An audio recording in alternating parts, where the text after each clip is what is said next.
We are very, very behind schedule, ladies and gentlemen. I should say I am very behind schedule. Um, we are going to be reviewing today two books. We got Airframe, which was December's read. I swear, I promise, I did finish it in December. I think I finished it like on the 29th of December, and then I just never got around to recording a video for it. So we're going to do Airframe together with Timeline here, January's read. Timeline, I was late. I didn't finish Timeline until like halfway through February. And so anyway, let's dive in and talk about Airframe and Timeline.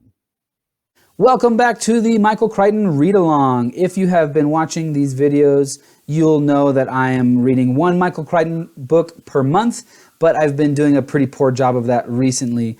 Mostly I've just been really busy at work and things just have gotten in the way, but I have not made it a priority. I'm trying to get back on track, and it looks like I might actually pull that off. So anyway, one Michael Crichton read per book. I started this back in February 2021. There's 18 books, so I'll be finishing it in July of this year. This was not my idea. I got this idea from Mike's Book Reviews. I highly recommend his channel. It's one of my favorite booktube channels on the net. I don't know why I said the net like an old person. Nobody says that. But you guys, sad news, Mike is not doing these Michael Crichton read-along. He calls them the reread because he's read all of these before. I call it the read-along because I have not. Anyway, he's not doing these on a regular basis anymore. He's going to be squeezing them in whenever he can or whatever, but he's not sticking to that monthly schedule anymore. So I'm behind, but I'm way ahead of him. I think the last one he's done is Jurassic Park, and I've done a few since then. So anyway, it is what it is. He's got a fantastic channel. I highly recommend you go check it out. And here is my review for these two books. We're doing two in one today, so I can try to catch up. Welcome to the Michael Crichton Read Along. Double review, ladies and gentlemen. Double Crichton review. We got Airframe and Timeline on the docket for today. Woo! I'm going to try to keep this extremely brief. Airframe, overall, I thought it was okay. It wasn't like really exciting, but it was pretty interesting. So this airplane is flying and something goes wrong, starts experiencing pretty extreme turbulence. It's, what do they call it? They called it porpoising, going up and then down and then up and then, I think they called it porpoising in the book. It's been a little while since I've read this one. I just never got around to recording a review for it, sorry. So the great mystery of the book is like why the plane did that, because we then cut to the people who were like in charge of manufacturing the plane, and the whole story is revolved around these people who made the plane, designed it, work with it, and all that sort of stuff. The people who designed the airframe of the aircraft. And they claim that that kind of thing should not ever happen. It's impossible, and even if this mechanical thing were to happen that might cause that, it wouldn't have caused it because the autopilot would have taken over and this and that. And it's like, there's a lot of kind of twists and turns of like, oh, it must have been this thing. Oh, but that can't have been that thing. So it maybe was this other thing. Oh, but that doesn't work either. And so there's a lot of theories presented that don't pan out. And at the end, there's actually a quite simple and surprising solution. So I thought the ending was pretty decent. The story itself, I enjoyed it because it sheds a lot of light on like how safe or possibly unsafe aircraft are. What's interesting about this story is that there's like this newscaster lady who's trying to do this hit piece on the company that made the airplane. And so she's trying to dig up all this dirt about how dangerous these aircraft are and how, things that could go wrong and stuff like that. And it's really interesting to see how it almost destroys this company, but they are able to come back and kind of fight against that. Again, I'm trying not to give too many details, and I'm trying to go really fast here on this review, and it's been a while since I read that book. Overall, I thought it was okay, not very exciting, more just interesting. It was really, I was going to mention that earlier. It was really interesting how I don't remember any of the characters' names. I'm sorry, you guys. The newscaster lady, there's like entire segments where it shows how she interviews these people and she selectively edits and cuts these things from these interviews in order to present the image that she wants. And it just reminded me of when I worked in sales, how you can deceive people without ever lying to them. And it was just like, it's kind of wild, you know, if you're good at that kind of thing, how you can be completely truthful and yet very dishonest with the people that you interact with. And she does that to the extreme, uses this information, this data, to really skew the truth. And so that was kind of enjoyable to read about. Upsetting that it happens in the real world, but enjoyable to read about. A couple of other things that are going on in Airframe, some sort of subplots that are happening here. The main character, her name is Casey. She's investigating why this plane had this mechanical issue, why these people got injured, that kind of thing. And because she's looking into this, she is possibly going to be disrupting a big sale that is going to be kind of saving the company. They are steadily losing money. The future is uncertain. And there's this big sale on the horizon. And if it goes through, then basically saves the company. If it doesn't go through, there's a good chance tons of people are going to lose their jobs. The entire company might actually just go kaput. And so some people are upset with her that she's digging where they don't think she should be digging. So there's a few scenes in the book where some sort of thuggish guys are following her around, gets kind of dangerous. It's very suspenseful. I liked that, but I felt like it kind of didn't go anywhere. It was kind of explained, well, not really explained. It was just like, oh, it was this person that was kind of behind it, but then that's all you knew about it. So I felt like, you know, Crichton kind of dropped the ball there, but it was kind of explained, but kind of not. I don't know, whatever. But it was kind of cool parts of the book, intense thriller pacing, and it was good. I'm rambling on. I said this was going to be a really short video about Airframe. Let's jump over to Timeline. You guys, I'm real disappointed in myself for not enjoying Timeline more. This was okay. I gotta say, I felt like this book was pretty mediocre. I'd heard a lot of great things about it. It's one of his more popular books, besides, of course, Jurassic Park and The Lost World. I was expecting it to be awesome. It was okay. It was kind of bleh, kind of meh.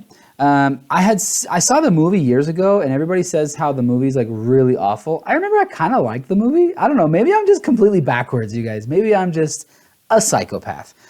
Because I remember enjoying the movie. It's been years ago since I've watched it. And the book kind of just didn't work for me. It was entertaining. It had some interesting parts. It was a really cool premise. At the beginning of the book, I was all on board. I was like, this is freaking awesome. So let's talk about the premise here real quick. Sorry.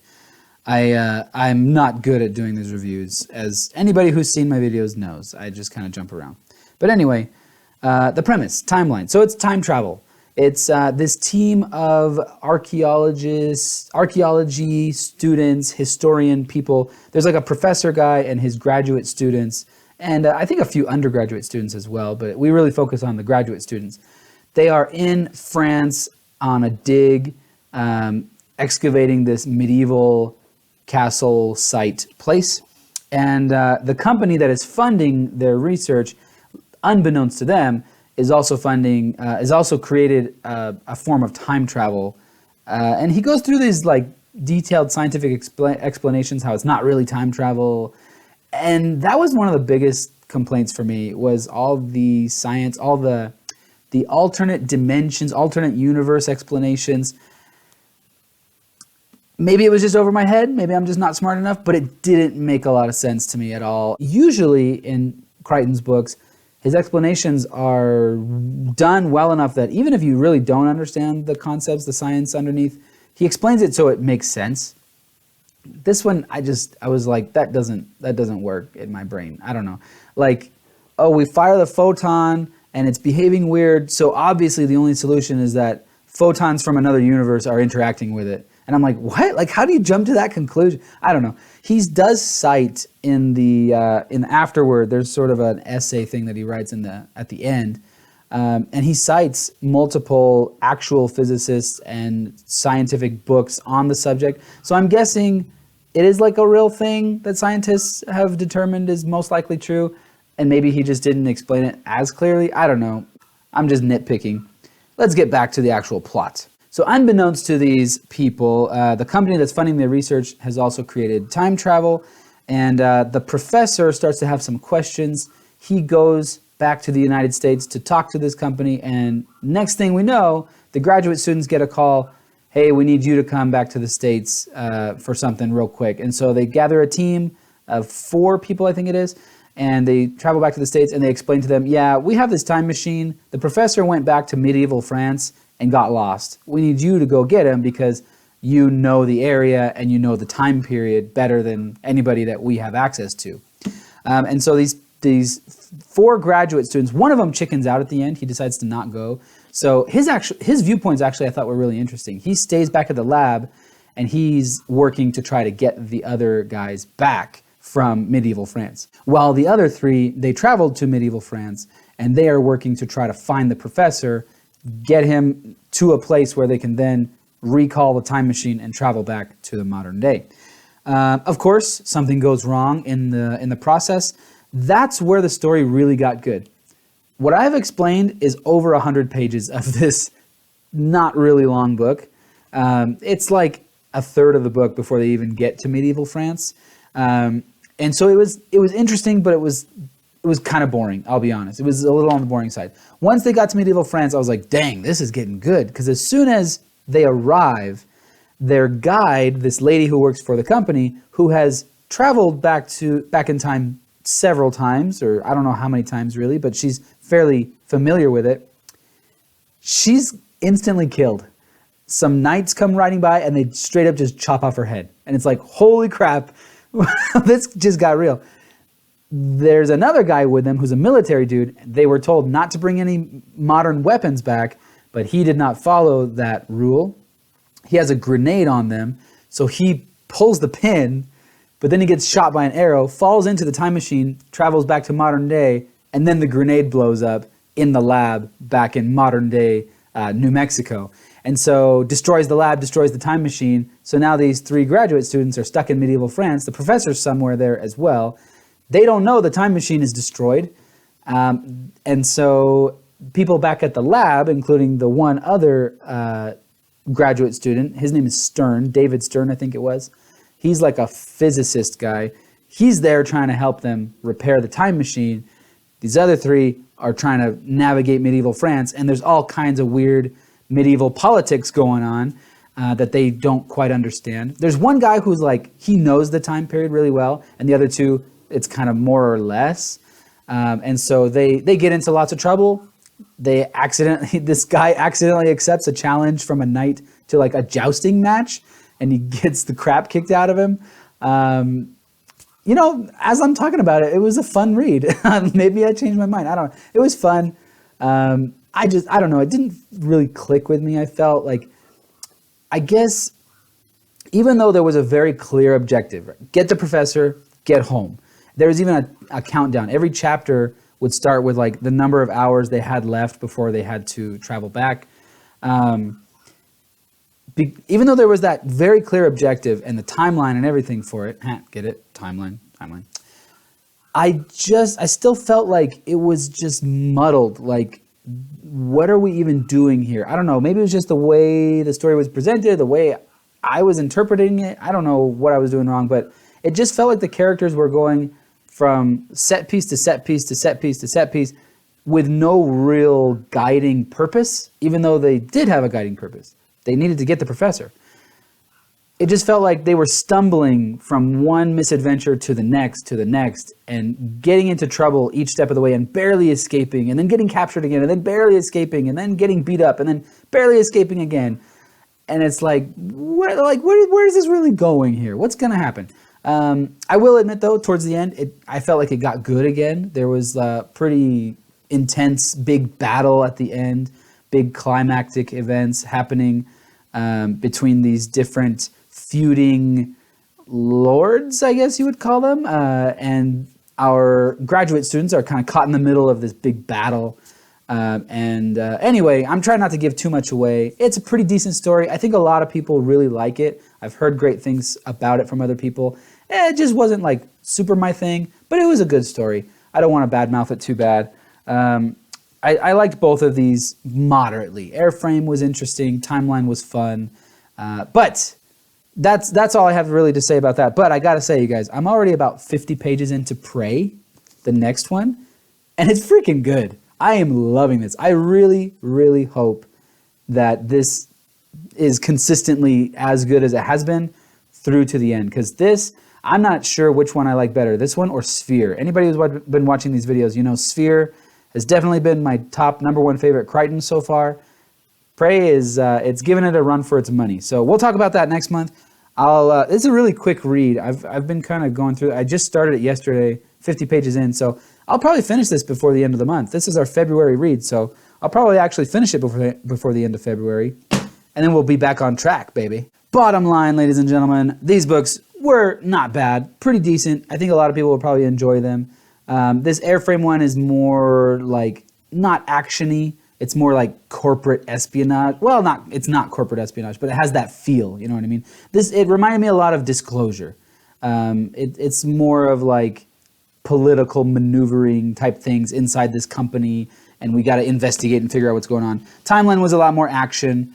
Some pretty gruesome, actually, bloodshed and fighting and some gross stuff. Nothing too like explicitly graphically vulgar, but a little bit messy, you could say.